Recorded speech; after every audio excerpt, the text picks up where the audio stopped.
Assalamualaikum warahmatullahi wabarakatuh. Waalaikumsalam warahmatullahi wabarakatuh. Alhamdulillah wassalatu wassalamu ala Rasulillah wa ala alihi wa sahbihi wa man da'a bi da'watihi wa istanna bi sunnatihi. Allahumma shalli ala Sayyidina Muhammad wa ala ali Sayyidina Muhammad.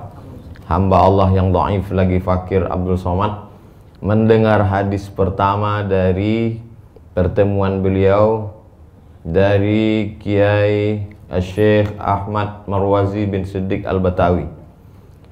Kiai Syekh Ahmad Marwazi bin Siddiq Al-Batawi Al-Makki mendengar hadis pertama dari Syekh Muhammad Yasin, ahli sanad dunia.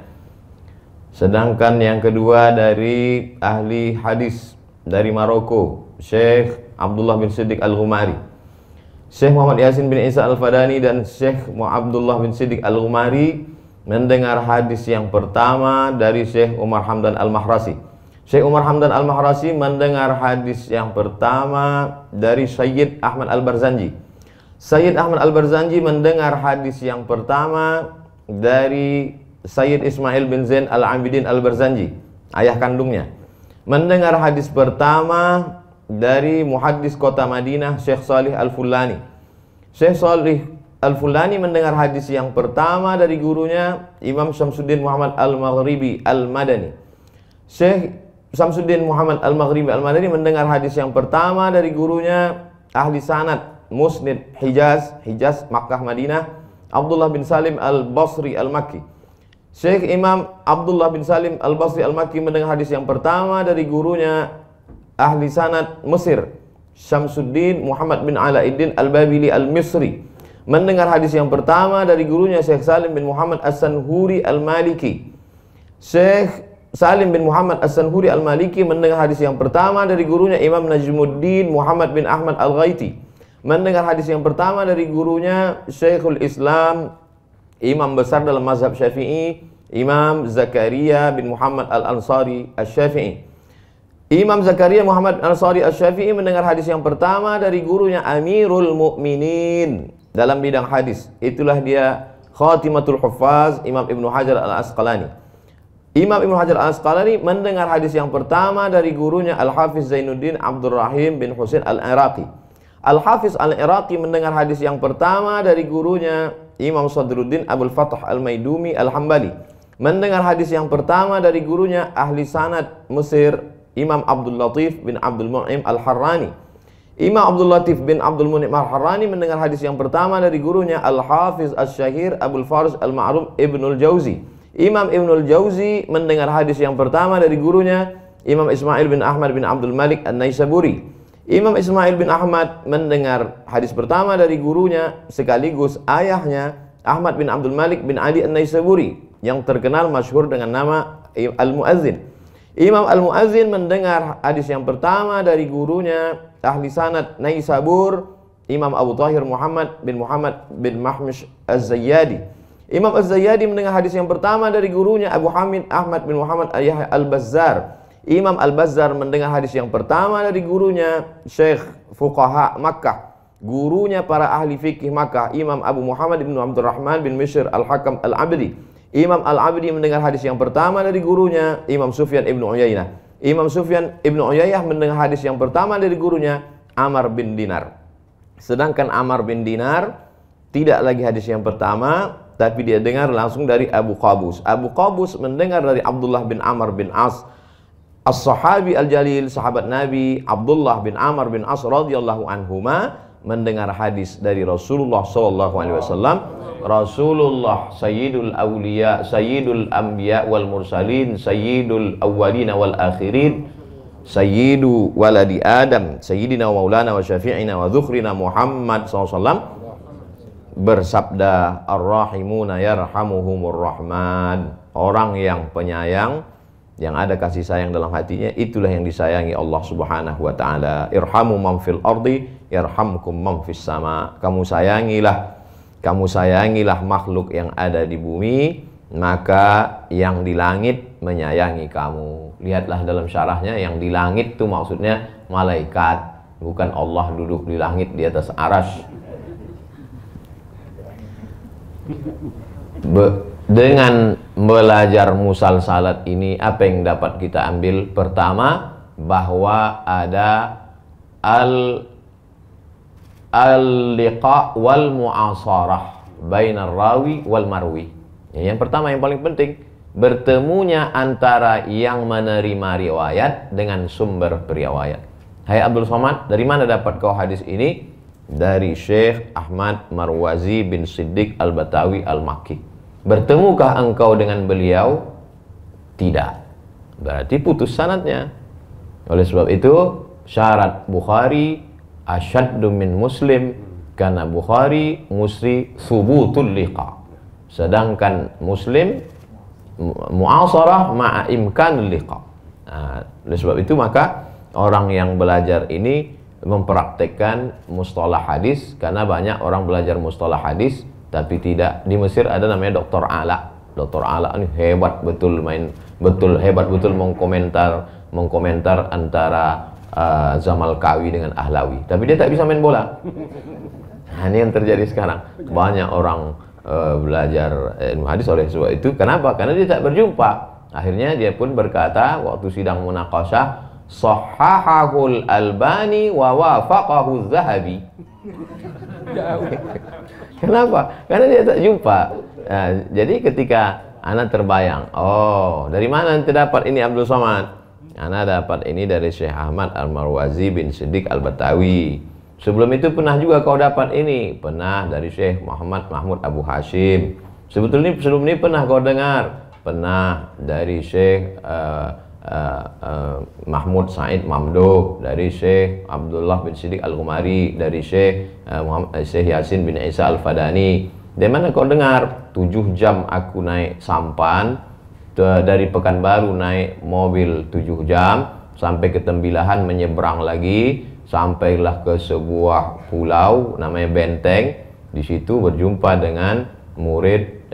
Jadi artinya apa? Perlunya berjumpa dengan para masyayikh untuk mengambil ilmu, mengambil barokah. Karena rihlah fi talabil hadis tak dapat kita rasakan bagaimana rihlah fi talabil hadis kalau tidak kita mengambil. Yang kedua, bahwa di situ barulah nampak adanya adalah wadhab. Karena kita ketemu dengan guru, tak mungkin kita ambil riwayat dari dia kalau kita tidak tahu, kita tidak yakin guru itu adalah wadhab. Jadi yang selama ini orang mengatakan syarat mengambil hadis mesti ada ittisalus sanad, adalatul rawi, dhabtur rawi, salamatu minasyudzuz, salamatu minal ilal, itu hanya terwujud ketika kita mengambil dari guru. Lalu kemudian yang ketiga, yang pertama tadi subutul liqa wal mu'asarah, yang kedua adalatul rawi wa dhabtur rawi, yang ketiga bahwa kita sedang menjaga sanad. Al-isnad minad din, laulal isnad laqala man syaa ma syaa, kata Imam Abdullah bin Mubarak. Kalaulah bukan ada sanad, semua orang akan bicara menurut dia. Nah, inilah yang terjadi sekarang. Menurut saya, dengan belajar kepada guru, kita tidak hanya sekedar mengambil ilmunya, bagaimana cara beliau mengajar, bagaimana cara beliau menyebut nama-nama, bagaimana cara beliau membaca ayat, bagaimana. Oleh sebab itu ulama zaman dulu amat sangat mengecam suhufi, karena mengambil ilmu dari suhuf, bukan mengambil ilmu dari guru. Bahkan dulu orang yang mengambil ilmu, oleh sebab itu di antara martabat at-tahammul wal ada, yang paling rendah adalah al-wijadah. Al-wijadah. Hari ini Masya Allah tabarakallah, zaman dulu orang mesti datang bersimpuh meminta kepada syekh, hari ini kita dimuliakan, dihormati. Lalu kemudian yang paling penting dari itu semua adalah barokah syekh. Saya datang kemari mau mengambil barokah dari tuan guru.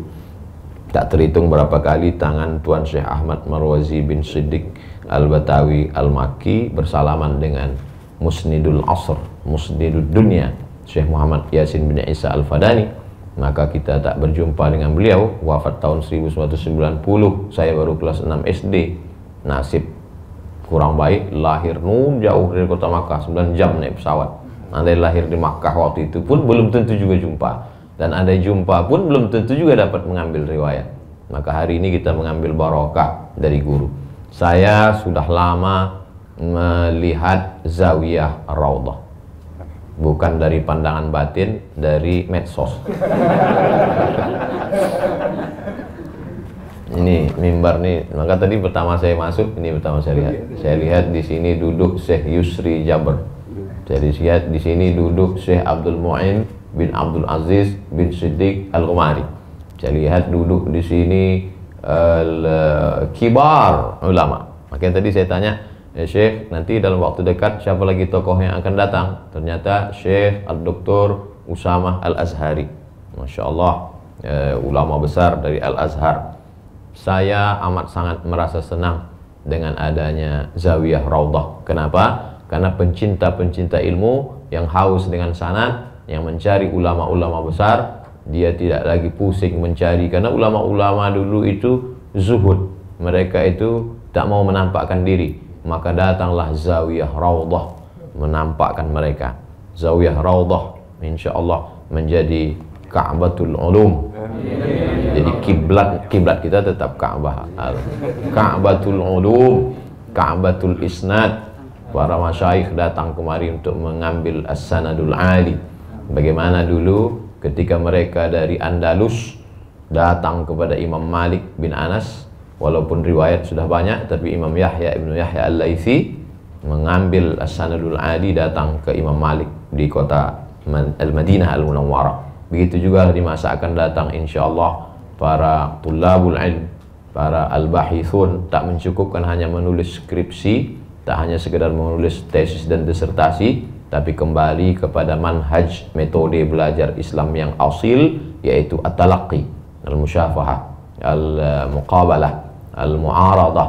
Lalu kemudian insyaallah akan bangkitlah barakah-barakah ahli sunnah wal jamaah. Kalaulah semua umat Islam belajar melalui sanad, maka dapat diyakini bahwa pasti semuanya sekarang berakidah Asy'ari. Kenapa begitu? Karena yang tertulis merah di sini Imam Ibnu Hajar Al-Asqalani, Asy'ari. Setelah Imam Ibnu Hajar Al-Asqalani, Imam Zakaria bin Muhammad Al-Ansari, Al-Asy'ari. Jadi kalau ada orang hari ini menolak Asy'ari, berarti dua rawi ini majruh menurut dia. Dimasukkannya dua rawi tersiqah ini dalam al-majruhin wal matrukin. Lalu sanad dia ke mana? Qala an-Nabi sallallahu alaihi wasallam. Habislah. Hadis mu'allaq dhaif. Oleh sebab itu maka masyaallah tabarakallah, betul kata Imam Syafi'i, ma jadaltu aliman illa ghalabtuhu wa ma jadaltu jahilan illa ghalabani. Oleh sebab itu dengan banyaknya berkembangnya kajian-kajian sanad ini, insyaallah Zawiyah Raudhah, idza marartum bi riyadil jannah farta'u, idza marartum bir raudhah farta'u. Jadi siapapun yang datang ke Jakarta, datanglah ke Raudhah. Wah, Ustaz Somad ngomong aja baru sekarang sampai ke Raudhah. Ana pakai wasilah. Ya ayyuhalladzina amanu taqullaha wabtaghu ilaihil wasilah. Atawassalu bi itratin Nabi sallallahu alaihi wasallam. Habib guys wal ashab azhariyin. Akhirnya bisalah saya bersilaturahim mengambil barokah dari Tuan Syekh Ahmad Marwazi bin Siddiq Al-Batawi Al-Makki, matta'anallahu bi tuli umrihi, nafa'anallahu bi ghaziri ulumihi wa bi husni adabihi wa lutfihi. Mudah-mudahan panjang umur, sehat badan, saya diterima lagi datang bersilaturahim kemari mengambil barokah-barokah ilmu insyaallah. Itu yang dapat saya sampaikan. Saya hanya membaca ini saja, tidak membacakan untuk tuan-tuan sekalian, untuk jamaah yang mengikuti di channel Ustadz Abdul Somad Official. Subscribe, like, and share. Jazakumullah Syekh. Mohon maaf mungkin ana kurang adab, tak sesuai dengan adab para masyayikh zaman dulu. Mudah-mudahan Allah mengampuni ana atas segala kesilapan. Ahsanallahu ilaikum, katsarallahu amsalakum. Jazakumullahu ahsanal jaza. Man ahsana ilaikum fakafi'uhu. Siapa yang berbuat baik pada kamu, balaslah. Abdul Somad Al-Fakir tak sanggup membalas. Pisang emas bawa berlayar, masak sebiji dalam peti, hutang emas dapat dibayar, hutang budi dibawa mati. Mudah-mudahan Allah saja yang dapat membalas. Terima kasih. Wassalamualaikum warahmatullahi wabarakatuh. Waalaikumsalam.